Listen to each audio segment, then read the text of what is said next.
When I read this gospel, there was a quote from St. John of the Cross that came to my mind. He talks about prayer, and he talks about how there are people who think they pray a lot, but actually don't really pray at all.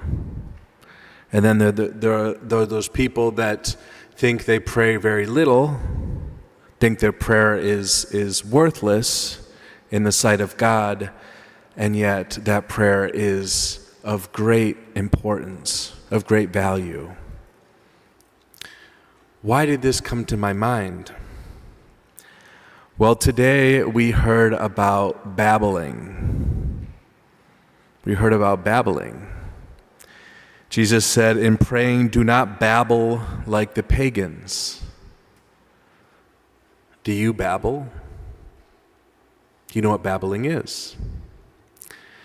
When I think about that word, I think about those people who, recite one prayer and then the next and then the next, and they have their prayer cards and their devotions and this devotion and that devotion and the other devotion, and there they are, they're immersed into their prayer card or whatever it is, and they don't really pray. Because there's a difference between saying prayers and praying. Now, are those prayers, can they be something good? Yes, of course. But I think we can fall into the temptation of checking the box. This prayer, I hear it often, this prayer I've done for 10 years, this prayer I've done for 40 years, this is what I've always done. Well, sometimes we need to get out of that routine. I'm not saying that you have to stop praying your prayers, but when you pray your prayers, do not babble. You are speaking to someone who truly exists, God, our Blessed Mother. And how would you pray? How would you relate to them if you saw them standing before you?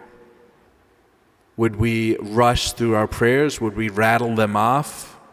Just get them done so I can get on with the next thing?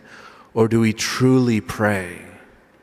Do we humble ourselves before God and truly imagine that He is before me? He's listening to these words, and I need to speak with Him with respect and love and reverence.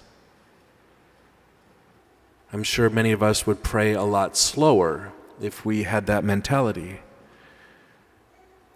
Jesus is before us. He's before us in this church. He's in this tabernacle in front of you all, and He's in that chapel. So I just invite you all to think about those words. Do not babble like the pagans. Do not just rattle off words, but truly pray. Put yourself in the presence of God and recognize that He is before you, the creator of the universe. So we can treat Him, speak to Him with reverence and respect. Amen.